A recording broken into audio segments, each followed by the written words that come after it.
अगर 50 लाख का आप घर खरीद रहे हो, तो क्या आपको सिर्फ़ 50 लाख ही चाहिए?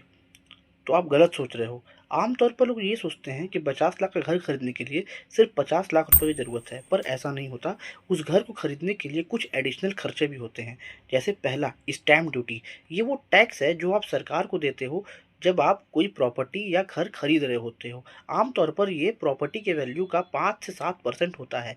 मतलब अगर 50 लाख का घर है, तो 5% के हिसाब से लगभग ढाई से 3 लाख रुपए। और दूसरा, रजिस्ट्रेशन फ़ीस।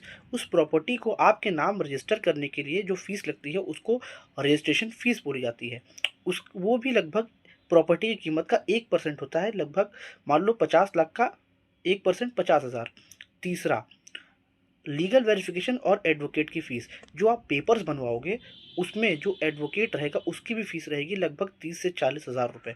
चौथा, ब्रोकरेज कमीशन।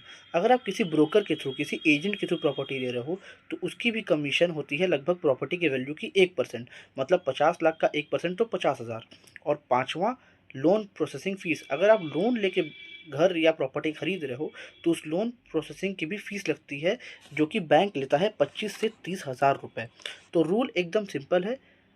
प्रॉपर्टी की कीमत का लगभग 8 से 10% कैश आपके पास पहले से अरेंज होना चाहिए। मतलब अगर 50 लाख का आप घर खरीद रहे हो, तो आपके पास लगभग होने चाहिए 55 से 60 लाख रुपए।